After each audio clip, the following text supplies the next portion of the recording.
Trixie, what are you doing? Making a weapon. For what? For when you pull out the joke. What joke, Trixie? This fic is called Ice Hearts. It's dealing with ice ponies, reaching out for something. It deals with a icy world. And Trixie knows you by now. You are going to pull out a certain musical number from one of your favorite Disney musicals you like singing. Bruno? No, we don't talk about Bruno. Trix, I've never even seen Encanto yet. I want to. How can I make a joke with talking about Bruno if I've never even seen your musical or even listened to the song yet? No, your other favorite musical. Trixie, I do Lion King jokes on this show all the time. What's the difference? No, your other favorite Disney musical. Hercules? Yeah, but, I don't think I'm going to be pulling that out sometime soon. No, your other favorite Disney musical. Trix, we already did a Beauty and the Beast musical number. I don't think you want me to do one more. No, Trixie is talking about Frozen! Frozen? Oh, Trix, can't you just let it go, can't hold me back anymore? Hey, Trixie, is that Percy's pepper box you were working on? Uh-oh. BAM! Yeah. About that. Ice Hearts. Lunaverse. Episode 10. By Rainbow Double Dash. Grass and Clouds. Prologue. Device Read. It had once been said, by whom the Feisteen could not remember, that all beauty was a matter of perspective. Suppose one had, for example, two sculptures, one 100 times larger than the other. In order to enjoy the smaller, to examine it fully in all the artistic elegance, one must move in closely to examine it. But then one never could enjoy the larger from that position. One would simply be unable to even see the entire thing. Even if one could, how could it be beautiful, with everything detail magnified beyond all recognition? But, move further back to enjoy the larger one. It would be a challenge to even see the smaller. Let's note the artistry. No, a sculpture, or a painting, or any other work of art, could only be enjoyed from just the right perspective. The same argument had once been applied to governance as well. How could anybody understand a city, a province, and a nation all at once?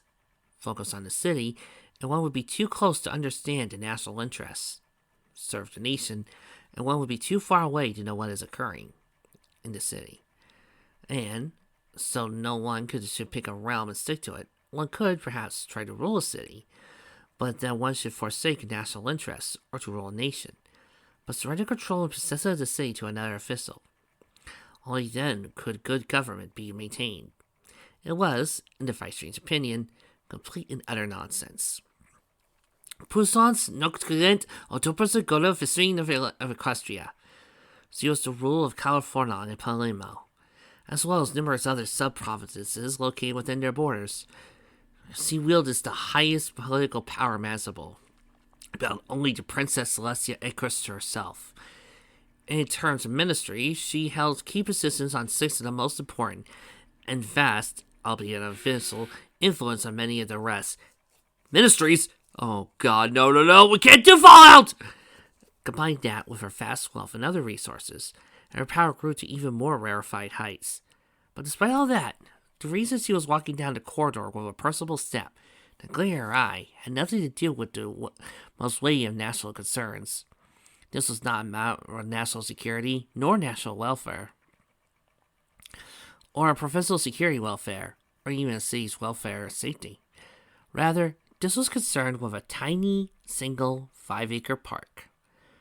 Puissance walked through the silver-paneled floors of the Ministry of Finance, and as always, allowed herself a slight smile. The ministry had two departments, both of absolute vital importance to the nation. The Equestrian Revenue Service gathered the government's income, and the Equestrian Budget Office had paid the government's bills. Virtually every bit spent by Luna, the Night Court, or any other government entity passed through the Ministry of Finance, and that ministry was hers. Poussin's liked it when things were hers. She walked through the rows of perfectly silent clerks, knowing with approval that none of them looked up or stopped their work even for a moment, even though they all had to know who the old purple-coated, silver-maned Pegasus that walked amongst them was. She took great care to impress on all of them the awesomeness of their responsibility as the accountants and bookkeepers of the nation. If they were lazy or sloppily and made a mistake in collecting tax or overpaying a bill, Plus had instructed them they were losing nation money. In fact, Poussin's ran 2 provinces and owned various properties all over the nation. They were probably losing her money. Had they perhaps heard of what happened to other ponies who lost her money?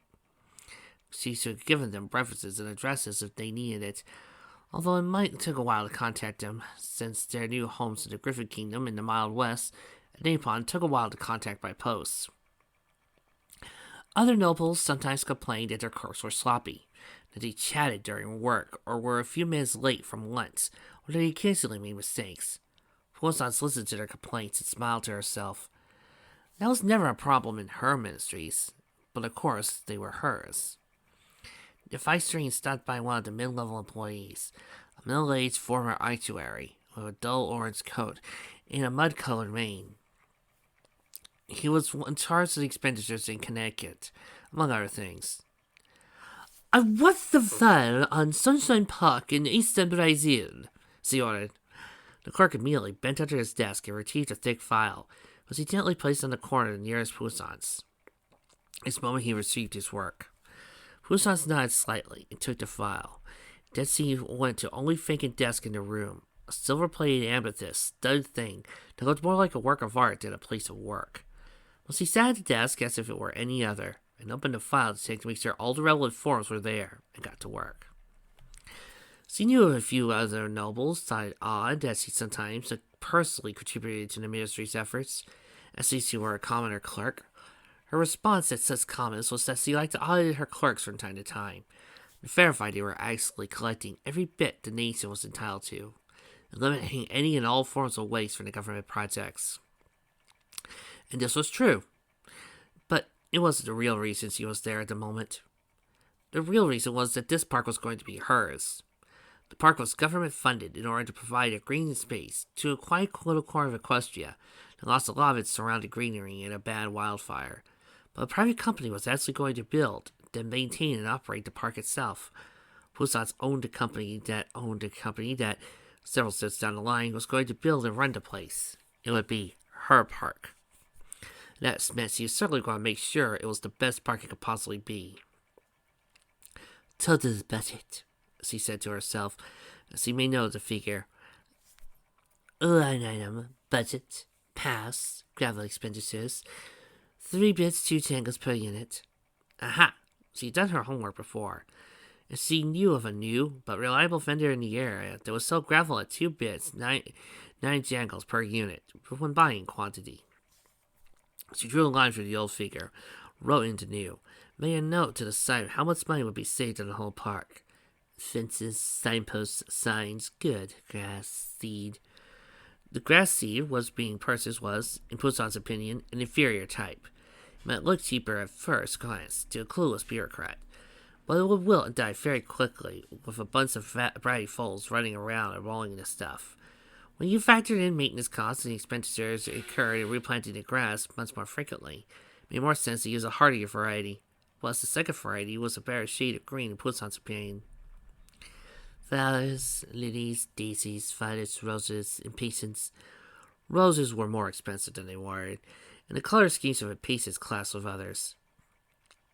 By buying fewer types of flowers, but in bulk, money could be saved. Poussin's recalculated figures and noted how much money would be saved by sticking to lilies, daisies, and violets. Now, onto the water feature.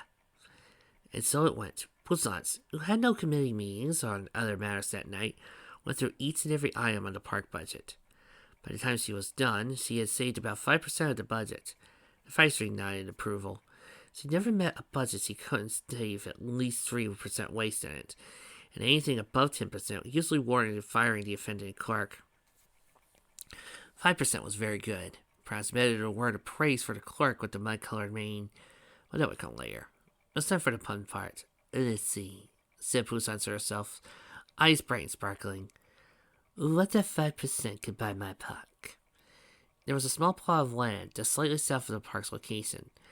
Plots looked through the maps and surveys of the area in the file, and though they could be purchased cheaply and added to her park. Then the rest of the saved money, maybe, could be used to build a very small, but tasteful, art area. With 3 sculptures set up in a rounded open space.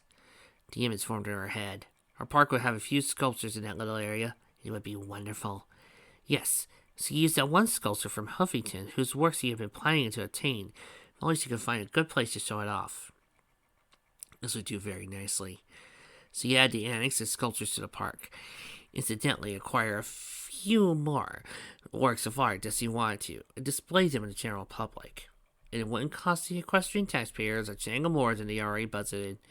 Not even Luna could complain about that. She rewrote the budget, incorporating all her improvements, then left, tossing the file back onto the mud-maned clerk's desk as she went. It didn't take her as long, she thought. As she smiled, she realized that she had a few hours with no work in them. She could go back through one of her museums in the city, or maybe that little falls she had built under the Caroline estate. She hadn't done that in a while, and it might be nice to look at her famous Phallograllop egg collection again. After 10 years, she finally attained the clutch set, and he looked absolutely perfect in the display room she set up. A replica of the treasury that Princess Platinum had built for her most prized possession in the ancient Unicorn Kingdom. She could think of no finer place to store her jeweled eggs. Vice Reed? Poussin turned to see a grim-looking night guard. Can I help you? Vice Reed Princess? Princess Luna decided your presence at an emergency meeting in the guard captain's meeting room. The guard bowed his head. Please allow me to escort you. Poussin was surprised for a moment. Though of course she agreed and began to follow the guard. Well, this was still a very unusual event. It had happened before, twice in her long memory, both presencing imminent disasters that could have badly hurt the nation and its provinces. Her promises. Poussin began working how to clear her schedule for the next few days. If this really was a disaster, she might need to spare time to help resolve it. Otherwise, it could hurt her and her possessions. That would not be allowed. The meeting room was very full. Poussin took one of the 3 chairs just to the side of the head of the table. She nodded at Viceroy Nightlight, who was reading a file with a smile on his face. Good night, Night. Good night, Poussin. Nightlight chuckled as he turned over a page. How are you? Oh, that's rather to be expected for a man my age, she smiled. And yourself? Wonderful. Twilight's been writing me from Ponyville. He smiled at the lair. She's been doing very well there. Apparently, a pony named Pinkie Pie threw her a big welcoming party, and so Twilight's been trying to host one to repay her favor. He blinked. I didn't know they made so many books about hosting parties. Fire-String Wildflower, to Nightlight's left, seemed about ready to laugh at that, but she checked herself and smiled politely. Poussin nodded her head and was about to say something else when another pony interjected. I'm glad your daughter's doing well. The Viceroys turned to see Archduke Fabian Fisher, a brown-coated unicorn who ran the province of Russia. Of course, that was safely found and returned to society. We know about your opinions on families, said Justice Franklin Posey, sitting as far away from Fisher as she could without leaving the table. Yes, said Nightlight, we do. Poussin fought hard and managed to suppress her smile. While the Grand Galloping Gala had been an utter disaster, a blackmailer had been arrested and spilled all of her secrets, including a few minor trivialities Poussin had committed that Luna still hadn't forgiven her for. There had been some interesting repercussions. Apparently, Posey had some younger relative who was a shut-in living around Ponyville, and Fisher, while under the influence of a poison that forced him to speak whatever was on his mind, and loudly wondered how Posey couldn't even make this fluttering Posey develop into some pony with actual worth, but purported to guide the development of a province that had somewhat spoiled relations between them, as well as Fisher and Nightlight, who of course had his own family problems. Fisher had apparently attempted to recognize a large public gathering, only for Posey to pointedly wonder how Fisher, who had not seen his son for years due to family tradition, and who hated his wife with almost as much passion as she hated him, could possibly run the province of Russia. According to his own standards, it had been something of a mess for him. And Ponies wondered why Poussons took a firmer hoof with her family. There were two other ponies sitting by Fisher. One wore the uniform of a guard and the insignia of a commander, while the other looked very awkward in formal clothes and looked like he'd rather be home. The latter visited, while the former leaned back and said something to Rushan and to Fisher. Otherwise, every pony was keeping well away from him. There were a few more nobles after Fisher, including Posey, then a few castle officials. Wanza waving, the archivist of the castle's magic library. "I'm gonna call you Allura." Ghostly, archivist of the mythology section, in shining armor, captain of the royal guard, were among them. And that brought things all the way back to the one remaining open seat. The one fairy head of the table, Princess Luna's seat. Then the Alicorn walked in, face tight and worried. Poussons felt her stomach sink a little. "I have a bad feeling about this." "There has been an incursion on our northern border," said Luna in that preamble. "By Corona?" said Nightlight.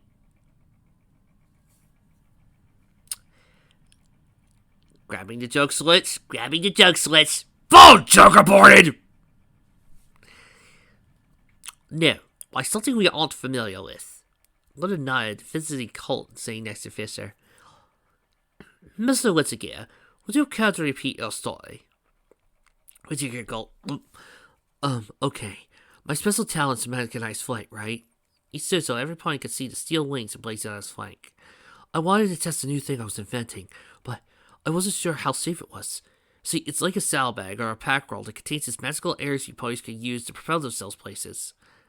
Poussons groaned to herself. If this went on, it would be like when her great-grandcalled Scepter had cornered her and begun recounting the plots of those silly comic books his father let him read, instead of the textbooks he should be reading. "What was the cousin like?" "Oh, right. So I was out on the steps when I noticed it getting windy and cold. I mean, more so than it already was. I saw this thing appear in front of me. It looked kind of like a pony, but big and made of snow. Its teeth were really sharp, and I was just like frozen stiff when it came up right to me, and..." When the gear started, it was really scary. "Really scary. Doesn't matter than an emergency meeting, though." Poussons frowned. "And then it spoke? I think it spoke. I heard words in my head. Well, not words, but concepts." Whittaker paused a moment. "I had this vision, and it was in my head. There was another one of the same creature, but standing by him, little, kind of like a kid. And I felt it really, really wanted that kid. Like it was his child or he lost or something, you know?" Poussons felt herself stiffen. Though the story wasn't grossly enough, she doubted any pony else knowing. She knows what's going on. And I asked, "Are you looking for him?" And he nodded. I asked, "Is he yours?" And he nodded again. And then I saw us, well, ponies, bringing the kid in. Whittaker took a deep breath. I made like I was going to run away, but I then saw myself running, and no pony coming, and this thing going to question to look for the kid. And that seemed, bad. So as soon as I could, I ran off and I telegraphed the local garrison." Commander leaned forwards. "We got the message right away," he growled in a thick southern accent. "Oh, southern, okay." "We're talking about the dude here.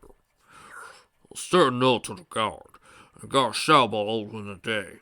She went with an escort to talk to that thing, which hadn't moved. Communicates the stuff, since all visitors have had stuff, right, as near as we can tell.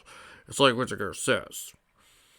The thing is, it's got a kid in Equestria. If we don't point it up, it's going to start poking around." "What is it?" asked Posey.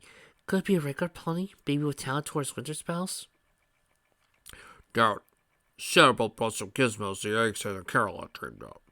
Said it ain't no pony, don't know what it is, but the bolt ain't no either. Ghostly coughed. If you'll permit me, based on the sketches by windigo and the shadow adoptive, this creature seems most familiar to the windigo of ancient legend.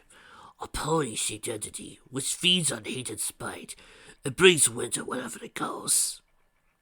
But those don't exist, protested the Marquis.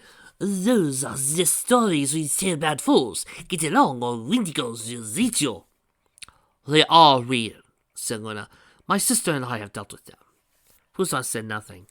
Ciari knew windigos were real. In fact, she knew that the specific windigo was real as well. Among all of Poussin's possessions was a quiet little village set in the mountain valley of Carl Furlong, known only as the Vault. Within that valley, some very special ponies lived. Some were hybrids, ponies with the magic of more than one tribe. There were null ponies, which were immune to all magic. There was a Pegasus with 4 wings, and a unicorn with a horn that was bent and curved like a spiral, and a descendant of the legendary King Sombra, and other such entities. Raspberry Barrel, is that you? Don't look at me.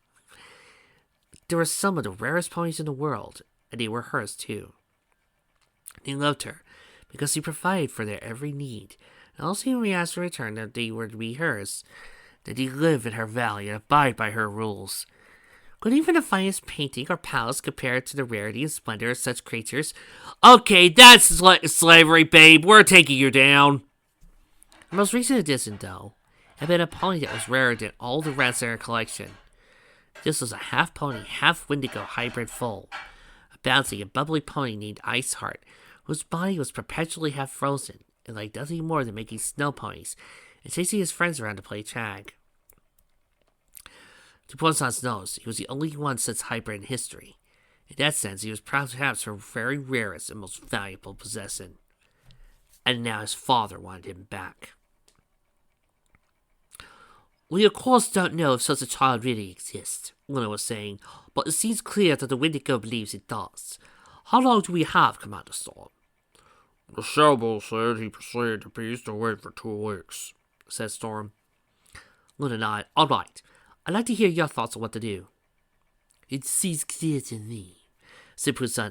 Maybe I can hit this off. Just send a military unit up to drive it away. We can't have a monster threatening our nation, child or no child. Fisher frowned. I'm normally the first to promote the power of our military. But in this case, it isn't that simple. Commander Thundering Storm prepared a briefing on the matter. Storm nodded. The windigos camped out on the very northern border. The only town anywhere nearby is Nome, an old trading post that used to be by ponies heading to the West Griffin Kingdoms, or up to the Griffin Lands. Well, that town's been declining ever since they put it up through railways from Moscow to Stalingrad and other big cities. Ain't enough housing or supplies in Nome to use it as a base. Moscow, you say? Pulling the jokes once again! Go! Aren't you people glad I brought that in? How many soldiers do you need? Asked Posey. Storm frowned. Look, we don't know if weapons will hurt this thing at all. Now, if I'll have a few thousand troops, I can detach some to hold an eye retreat. If we can't crack it at the Windigo since it's snowstorm rails or something, we can still get out. But Nome's only got 2 hotels left, and both are old and fancy, not efficient like. No more room for 100 ponies max. Maybe 200 or 300 will start quarantine the local residents' homes. But with 200, the attack fails and there ain't enough ponies to help any rangers retreat through a snowstorm. So, I'll have to build a blaze out on the steps so we can field enough troops, and that's gonna take time. I'm not sure we have. Luna nodded. I'm more worried about the first point. I can't support using our troops unless we know they can actually hurt the Windigo, but the Windigo thrive on hate and spite. It's possible a group of angry soldiers would just make it stronger. What about a magic spell? Asked Judge Posey. It's been a while since I've attended a heartwarming pageant, but wasn't there some spell that could wave them off? Wandaza waving frowned. I could take you to the archives right now and show you a few thousand spells before I do that. Windigo haven't shown up since. What, Denise's founding? No way to know which ones work and which ones don't. I don't think it'll end well if we send some mages up and their first spell fails. Plus, we're only guessing this thing's a Windigo anyway. There are other things it could be. Yeah, it could be a white dragon. Or that creature at the end of Icewind Dale. I know it's big. Or it could be an ice giant or a frost rock. It was Wizard Gear, who didn't seem to have noticed. Poussin thought that he had nothing more to contribute. Windigo winter spirits, right? Couldn't we just make it summer? I mean, we control the weather, so... Posey was already shaking her head. The environmental effects of trying to warm up land enough to drive out Windigo would be catastrophic. You're all familiar with the unusually cold winter we just had. And that was to counteract a few hours of corona moving like the sun near to Earth. Using weather to heat up the steppes more over a concentrated area like that, we couldn't compensate. In fact, we were wrecked the Russian ecosystem for years. Poussin still said nothing. So you had a feeling where it was going and needed to work out our strategy. The elements, suggested Posey. Let's let them drive the Windigo away. No, Fisher said immediately. Why? Because you don't like them? Challenged Posey. You've been in Corona twice. That ram Grogar. Technically, Luna and Celestia did most of the fighting with Grogar. What? I'm not wrong. It was Corona and Luna that was doing most of the fighting. The others were doing mostly nothing!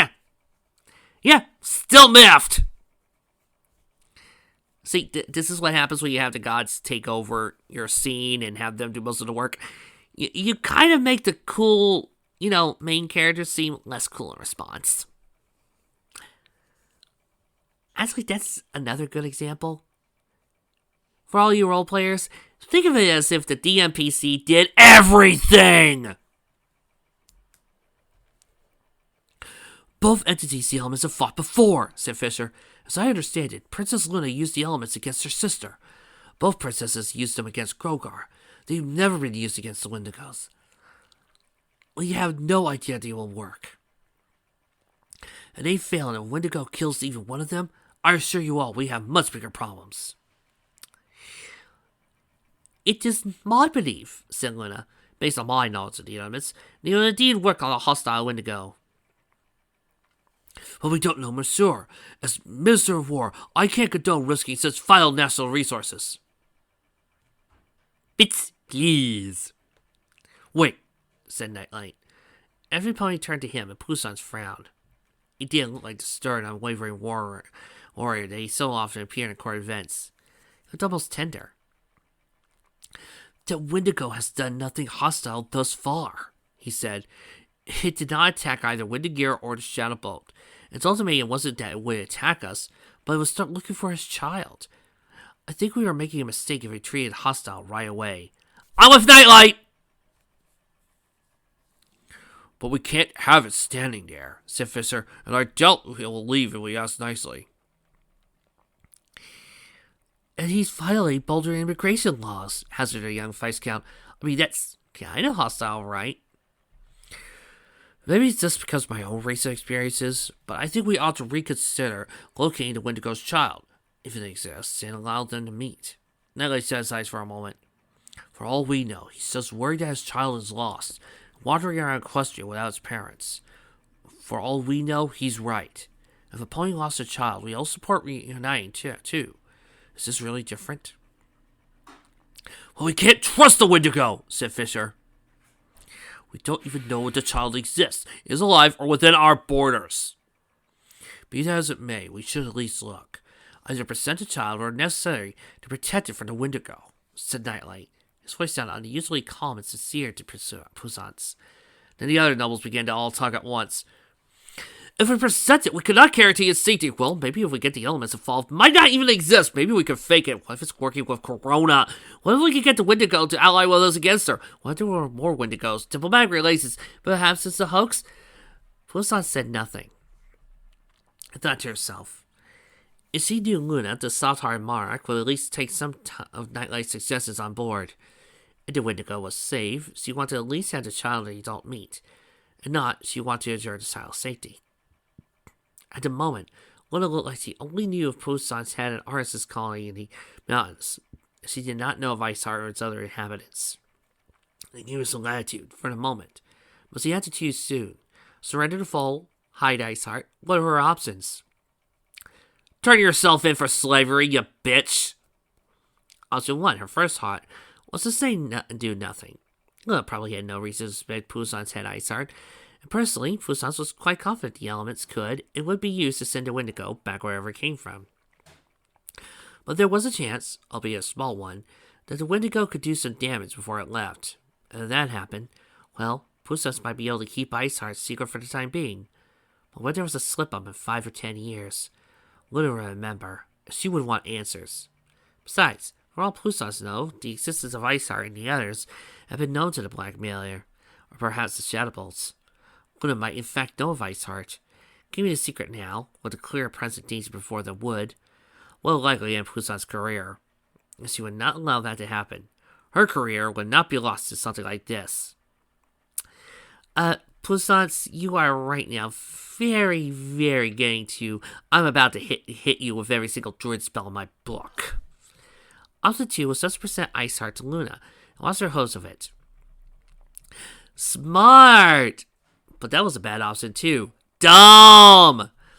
What if the Wendigo wanted to keep Ice Heart?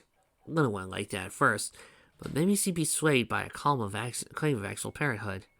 Even if that didn't happen, Poussins didn't want Ice Heart to be out of her control for any significant length of time. What if Ice Heart said something to Luna that made Luna want to investigate the valley? What if Luna said something that made Ice Heart want to leave the valley?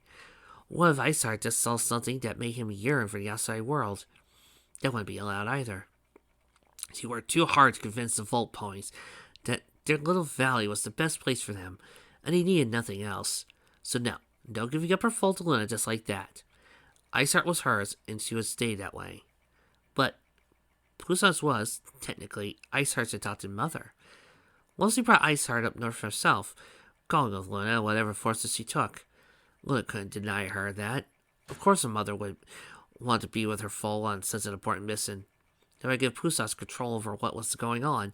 So he submitted to Ice Heart as she, Poussins, giving him what he wanted, a chance to meet his real father, and would further cement his loyalty and love to Poussins. Be able to fulfill all his desires. At the same time, Poussins could make sure that Ice Heart didn't say anything stupid to Luna, or anyone else who was brought along. Besides, Wendigos were allergic to friendship. If Poussins were involved, she could bring some of Ice Heart's false friends, ostensibly to help keep him at ease during the potentially frightening encounter, but in reality, so that the Wendigos would less likely be able to even approach Ice Heart safely. If Ice Heart himself wound up driving away the Wendigo, that would solve the problem, and solidify Poussins' control over Ice Heart. Your father can't be near you. I'm so sorry, but Poussins will always be there for you, and so give you anything your heart could ever desire. All she wants is your love. Yes, that would work. Poussins would keep her pony Wendigo hybrid, and she'd do it without risking her entire political career. It was the best plan.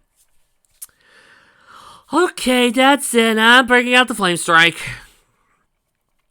Luna called for a recess so the ponies could continue to discuss things. Poussins immediately approached her. Princess, murmured Poussins, I would like to invoke my right of approach to speak with you on this matter, privately. Poussins wielded vast power in the nation, but she did not believe this would preclude her from work at smaller scales as well.